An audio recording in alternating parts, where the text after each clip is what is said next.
현장에 계시는 많은 중학교, 고등학교 선생님들께서는 알고 계세요.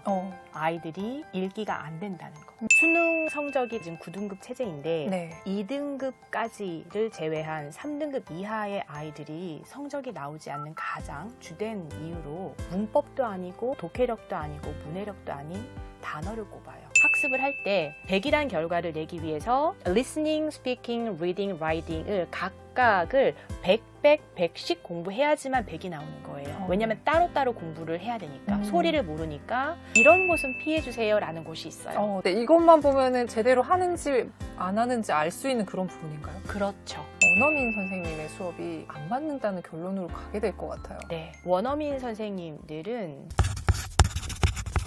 안녕하세요. 교집합 스튜디오 주단쌤입니다. 오늘 스튜디오에는요, 파닉스 교육의 최고 전문가 선생님들의 선생님이신 박은정 선생님을 모셨습니다. 안녕하세요. 네, 안녕하세요. 박은정입니다. 네, 2022 개정교육과정 이후에 초등 영어 교육에서 파닉스의 중요성이 점점 더 강조되고 있다, 이런 말이 있거든요. 네. 근데 모르시는 분들이 많으세요. 그래서 네. 전문가 선생님께서 자세하게 설명 부탁드립니다. 이번 2022 개정 교육과정에서 파닉스가 강조되었는데 그전까지는 영어 수업에서 파닉스 부분이 있기는 하였으나 많이 부족했다라고 말할 수가 있고요. 드디어 파닉스가 강조된 내용으로 우리 아이들이 수업하게 되는데 파닉스가 강조된 이유는 아이들 문해력을 위해서입니다. 파닉스랑 문해력이랑 굉장히 좀 동떨어진 그러게요. 느낌인데 굉장히 시작과 끝이라고 그렇죠. 생각하시잖아요. 네. 사실은 아이들 영어 처음 시작할 때 파닉스 그리고 문해력이라고 생각하면 수능까지도 네. 생각해 볼 수 있는 일인데 10년 후에 그 일이 어떻게 파닉스에서부터 시작이 네. 됐나 생각하실 것 같아요. 이 부분은 그런데 비단 우리나라에서만 이렇게 강조된 것은 아니고요. 미국에서도 작년 2월 뉴욕타임즈 칼럼으로 쓰인 내용이었어요. 미국의 3학년에서 5학년 아이들이 책 읽기로 확장해야 되는 그 시기에 잘 되지 않는다라는 문제 제기를 하면서 네. 이것의 근본적인 이유로 파닉스를 꼽았습니다. 문장에서 예를 한번 들어볼게요. 나는 오늘 점심을 먹고 주단쌤을 만났다. 두 번째 문장은요. 나는 오늘 점심을 먹고 주단쌤을 만났다.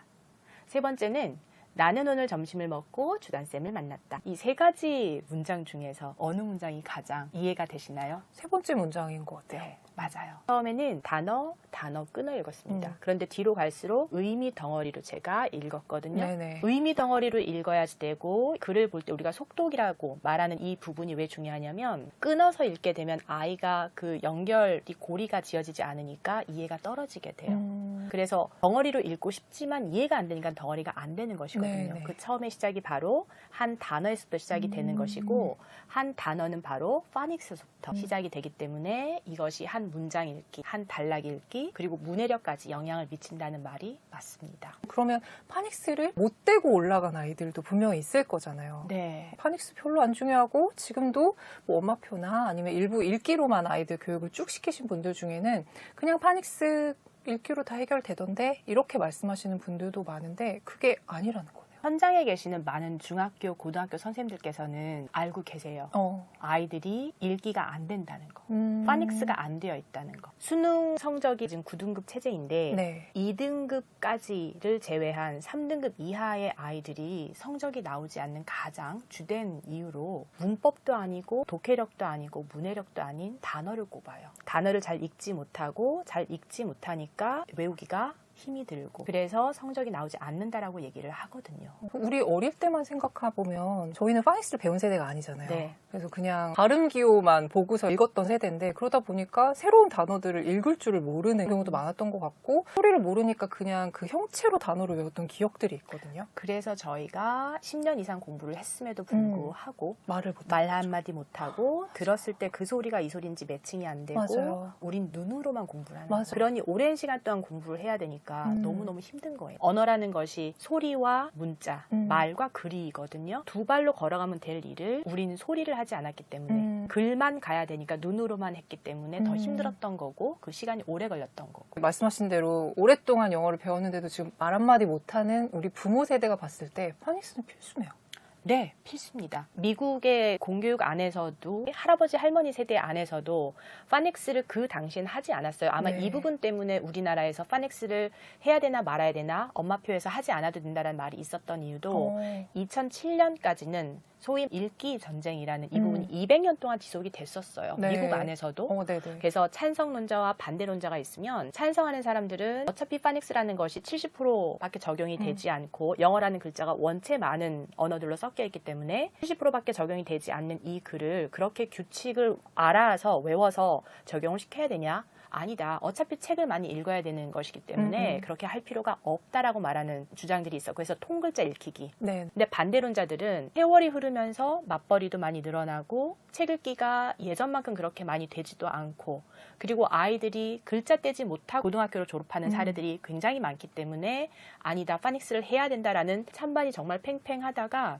2007년에 비로소야 미국 읽기협회에서 파닉스 해야 된다라고 종지부를 찍었습니다. 그러고 나서 주마다 다르게 시행되던 이 파닉스 정책에서 미국에서도 이젠 모든 공교육에서 파닉스 수업을 합니다. 그럼 파닉스가 제대로 되어 있지 않은 아이들이 정작 읽기가 중요해지는 중고등학교 이후에는 어떤 모습을 보이게 될까요? 언어의 4가지 스킬을 듣고 말하고 읽고 쓰기를 골고루 하지 않고 편식하게 되면 아이들이 문장을 봤을 때 정상적인 속도로 읽기가 되지 않고 그 다음의 단계인 문해력까지 가기가 어렵습니다. 무슨 얘기냐면 파닉스라는 것은 글자를 깨치는 과정인데 네. 글자를 깨치고 나서 아 알았어 이게 바로 문자의 메커니즘이야 아 이렇게 글자가 만들어지는 거야 이해하고 났으면 그게 자동화되는 과정이 필요하거든요. 내 머릿속에서 음성 언어라는 그 한 축과 문자 언어라는 이 한 축이 연결이 돼야지 되는데 어른들의 입장에서는 이걸 오랫동안 해왔기 때문에 자동으로 네. 활성화되어져 있어요. 근데 아이들은 이제 그 두 축을 세팅했거든요. 그러면 이걸 빠른 속도로 왔다 갔다 하려고 그러면 많이 해봐야지 돼요. 그래서 우리가 한글 깨치기, 한글 떼기라고 말하는데 영어 역시 마찬가지로 파닉스 깨치기 과정이 파닉스에 이루어져요.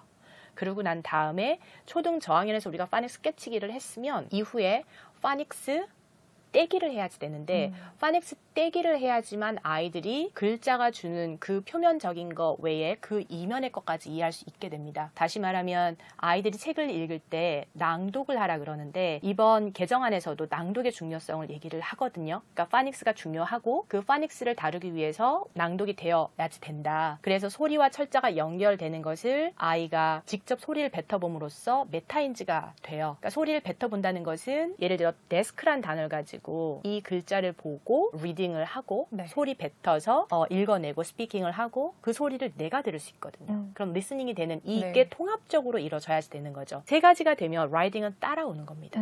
다시 말하면 언어의 4가지 영역이 낭독을 통해서 파닉스를 내가 확인하는 그 낭독을 통해서 종합적으로 이루어지는 거기 때문에 눈으로만 하게 되는 한 측면만 말만 하게 되게 되면 느리게 속도가 올라가고 이후의 단계에서도 사실은 파닉스가 됐는지 안 됐는지 확인이 안 된 상태로 올라갈 수 있기 때문에 무너질 수 있는 집이 되어지는 거죠. 그럼 반대로 영어를 조금 늦게 시작했어요. 이런 분들이 마음이 좀 급하셔서 파닉스를 그냥 뛰어넘는 경우들도 있단 말이에요. 급하다고 생각했을 때 건너뛰게 되면 나중에 부작용이 반드시 있게 되거든요. 그리고 초등 과정에서는 절대 양이 중요하지 않고요. 정확하게 가는 것이 중요합니다. 그래서 단계를 뛰어넘지 말아야 되는데 안타까운 것은 아이들이 사춘기 시작한다고 그러죠. 네네.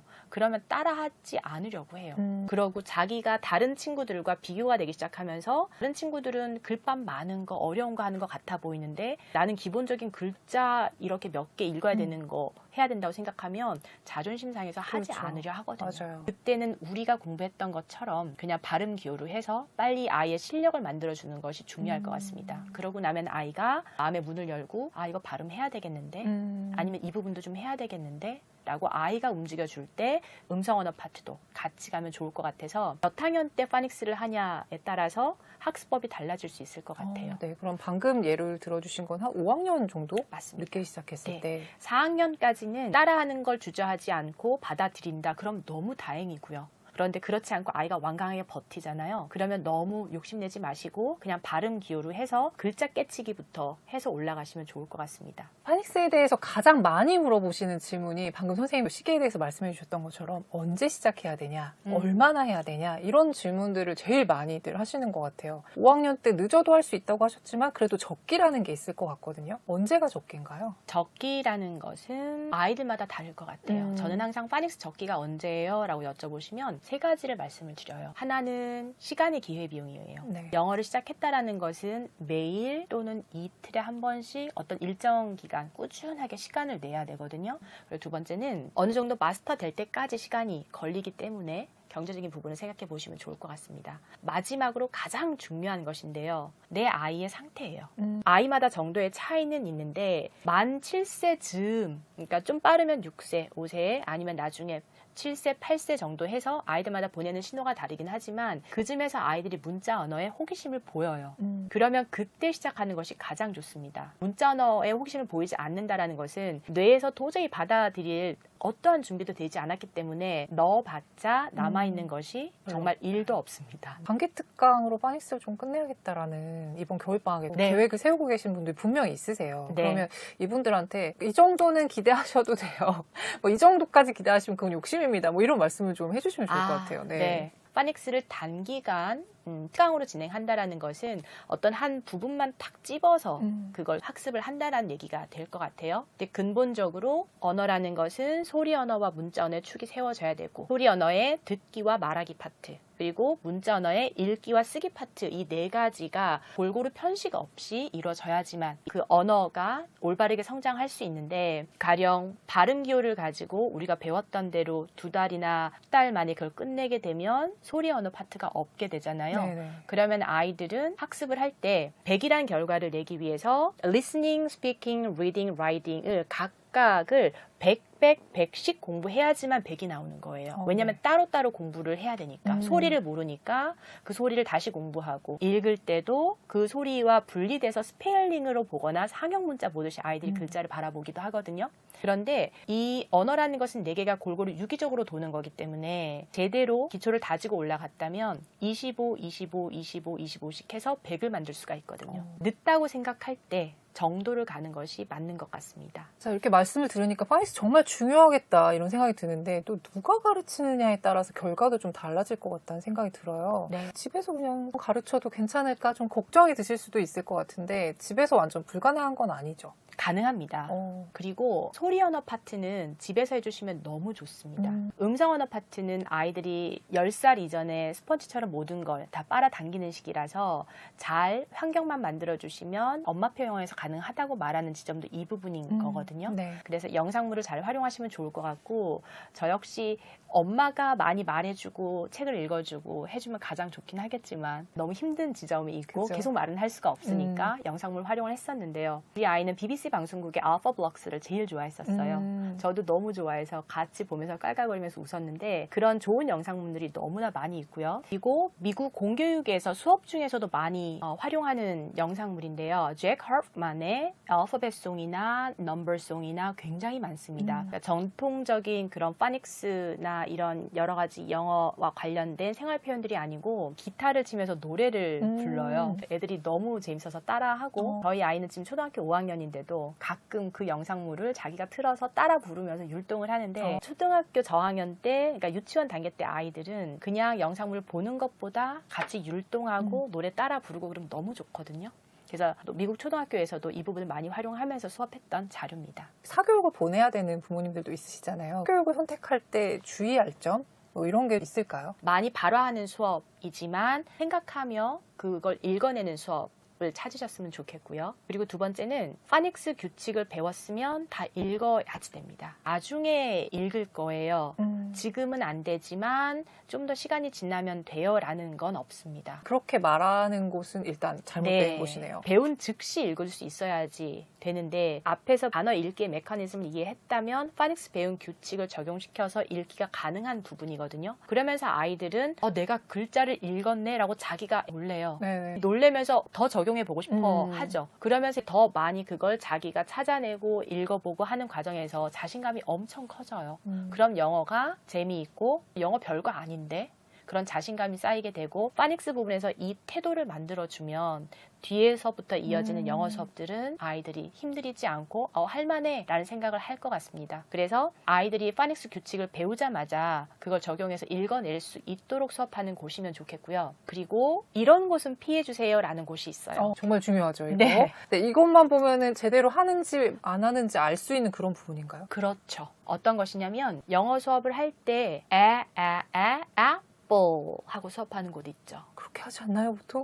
네. 네. 그렇게 수업하는 곳이 안 된 이유를 말씀드릴게요. 네네. 아이들은 첫날 딱 앉아서 이제 영어 하는구나, 파닉스 하는구나 라고 앉아 있는데 난 놓고 기역자도 모른다고 A가 뭔지도 모르고 앉아 있단 말이에요. 네네. 근데 영어는 대문자라는 것과 소문자가 있잖아요. 그렇죠. 아이들은 이 대문자와 소문자를 연결하는 것도 어려워해요. 네, 맞아요. 대문자, 소문자를 연결하는 것도 쉽지 않아서 처음에는 아이들이 눈에 익히기 쉬운 대문자만 가지고 수업하기도 해요. 중요한 것은 이 친구의 이름이 A라는 걸 알고요. 네. 얘가 어떤 소리가 나, 이 친구 A라고 부르면 얘가 어떻게 대답할까? 이 친구는 하고 소리가 난대. 라는 걸 글자와 소리를 연결할 수 있는 게 파닉스거든요. 네네네. 그걸 할 수 있어야지 되는데 apple까지 가게 되면 apple에 있는 스펠링은 A도 있고 P도 그죠, 있고 그죠. L도 있고 E도 있거든요. 그죠. 근데 오늘 나는 난 놓고 기역자도 모른다고 A도 모르고 와서 있는데 P와 L과 E까지 있는 걸 읽을까요? 외울까요? 외우겠죠? 네. 그것도 이렇게 모양으로? 모양 보고 외우는 친구들은 잘하는 친구들일 그래요? 거예요. 그림 보고 외워요. 소리 듣고 외워요. 그래서 플래시카드, 그림카드를 보여줬을 때는 아이들이 말을 해요. 왜냐하면 소리의 원체에 예민하기 때문에. 근데 글자를 보여줬을 때는 아이들이 때려 맞히기 해요. A의 대문자, 소문자, 그리고 이 친구가 어떤 소리가 나는지에 그치지 않고 단어까지 한단 말이에요. 단어를 하나만 하는 것도 아니고 보통 3개 정도 하죠. 네. Apple, ant, alligator 하면 맞아요. 수업 중에 했던 건 있으니까 소리는 기억이 나는 거예요. 그래서 글자를 보여줬을 때 애들이 어떻게 읽을까라고 하면 이렇게 쓱 쳐다보고 alligator? 엄마가 인상을 쓰면 apple? 이렇게 글자 때려 맞히기를 해요. 그나마 글자 보고 어느 정도 읽어낼 수 있는 친구는 굉장히 잘하는 거고요. 그 애들은 수업이 좋아서도 교재가 좋아서도 읽어낼 수 있는 것이 아니고 우리가 항상 사회에서 볼 수 있는 그 2대8의 법칙으로 뭘 해도 되는 아이. 그래서 이 친구는 유난히 문자 학습에 잘하는 친구. 그래서 그런 친구들 빼고 평균적으로 우리가 보통의 아이들이 다 잘할 수 있는 학습법을 찾아야 되거든요. 네네. 그러면 왜 apple 하는 수업이 지금까지 온 걸까? 모국어 아이들이 그렇게 수업해요. 영어권 아이들이. 그러면 영어권 아이들과 한국 아이들은 파닉스를 배울 때 다르게 배워야 되나요? 네. 근데 그거 대부분 모르시죠? 네. 네. 그래서 우리가 지금 이렇게 고생하는 거 아닌가? 그렇군요. 왜 다르게 배워야 되냐면요. 그들은 모국어로 나서부터 그 소리를 계속 듣고 말하고 컸단 말이에요. 네. 그러면 그 소리가 있어요. 사과를 보면 apple 할 줄 알아요. 우리 아이들이 사과 보면 사과 먹고 싶어. 엄마 사과 줘. 사과를 알거든요. 맞아요. 그 아이들이 사과를 apple을 알아요. 그런데 문제는 소리는 알지만 이 친구들은 뭐가 안 돼 있어요? 문자가 안 돼 있는 그쵸. 거거든요. 그래서 파닉스 소리와 문자, 스펠링을 연결하는 거, 매칭하는 수업을 받기 시작하는 거죠. 7살에 유치원 과정에서. 미국 아이들이. 그래서 그 알파벳 글자 A를 보고 소리를 하고 내야 되는데 모르니까 힌트를 주는 거예요. apple 그림을 줘서 apple A라는 소리는 하고 나는 거구나라고 얘는 힌트인 거예요.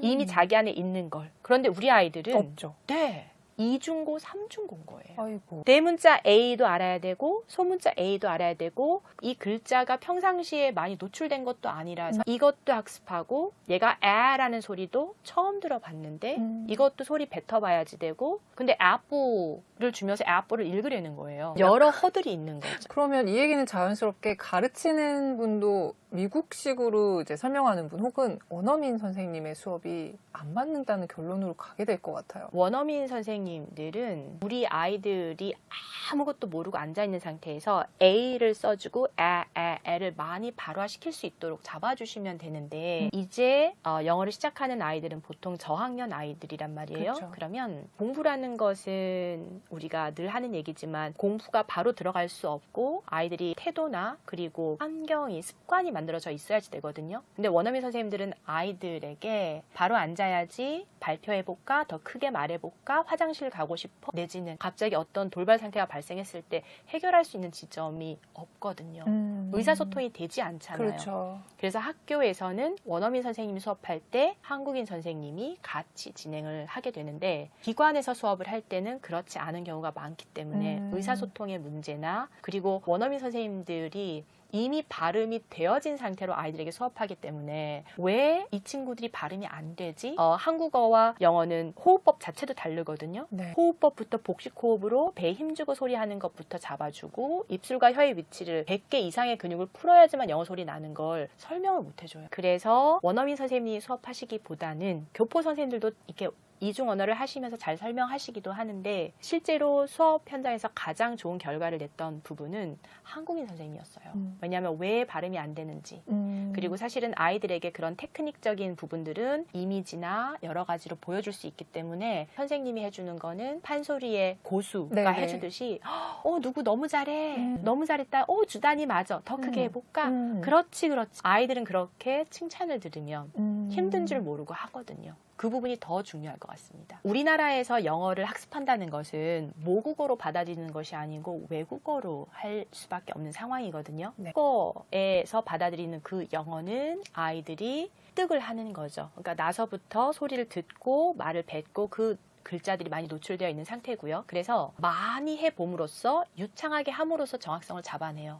엄마를 수도 없이 많이 하면서 아이들이 처음에 엄마 이러다가 엄마 하거든요. 똑같이 우리나라 애들도 국어를 그렇게 가는데 우리나라에서 영어를 한다라는 것은 모국어가 아니고 외국어로 가는 거거든요. 외국어는 많이 해서 정확성을 잡아내기가 어려운 환경이에요. 모국어만큼의 시간을 요하는 것은 매일같이 영어를 1시간씩 했다고 생각했을 때 40년이 걸린대요. 그래서 모국어로 아이를 길러봐야 되겠다. 너무 고민하지 않으셔도 되고요. 외국어로서 훌륭하게 이 지름길을 갈 수 있는 방법들이 있습니다. 네. 그래서 정확성을 잡고 유창성으로 정확하게 알고 그걸 많이 적용시켜서 내가 잘하게 되는 방법으로 가게 되면 영어를 잘할 수 있기 때문에 너무 스트레스 받지 마시고 고민하지 않으셔도 되고 파닉스를 정확하게 잘 다져서 올라가면 윗단계에서 물이 빠지지 않는 튼튼한 장독을 만들 수 있습니다. 마지막으로 선생님이 이번에 내신 새 책 영어 진짜 잘하는 아이는 파닉스합니다 라는 책이 있습니다. 이 책에 관심 있으신 분들에게 이 책은 어떻게 활용하면 좋은지 저자로서 한번 추천해 주시면 좋을 것 같아요. 시작이 다르면 끝이 다른 결과를 만듭니다. 아이들이 영어로 너무나 힘들어하고 많은 시간을 씀에도 불구하고 잘 되지 않은 것 때문에 속상해하기도 하고 정말 아닌 말로 패배감을 많이 맛보기도 하는데요. 부모님들께서 그리고 우리 선생님들께서 이 책을 보시고 지금의 영어의 모습이 왜 이렇게 만들어졌는지를 이해할 수 있는 기회가 됐으면 좋겠습니다. 영어 수업에 대해서 그리고 파닉스에 대해서 말씀드리고 싶은 부분은 모든 에너지를 다 쏟아서 이것을 200의 에너지를 쏟아서 100의 결과물을 내는 것이 아니고 50의 에너지를 쏟아서 80%, 70%만의 결과를 내도 충분한 것 같습니다. 왜냐하면 아이들은 너무 꽉 채워서 키웠을 때 되려 부작용이 큰 것 같아요. 그리고 결핍이 없는 상황에서는 아이를 스스로 성장할 수 있는 힘도 없어서 또 쉽게 넘어지기도 하고 영어라는 것도 그런 것 같습니다. 너무 꽉 채워서 뭔가를 하려고 하지 마시고요. 제대로 된 길로 그 지름길로 10%의 노력으로 우리 아이들이 더 많은 다양한 경험을 하고 그리고 영어 별거 아니네 이렇게 쉬운 거였어? 라는 자신감을 가질 수 있길 바란 마음으로 이 책을 썼고 그리고 이해하시는 데 도움이 되길 바랍니다. 여기까지 박은정 선생님의 전문성이 돋보이는 말씀을 들어봤는데요. 이 책에 관심이 있으신 분들은 저희가 책 나눔 이벤트 진행하니까 더보기와 고정 댓글 확인하시면 좋을 것 같습니다. 오늘 굉장히 수고 많이 하셨습니다. 네, 감사합니다. 감사합니다.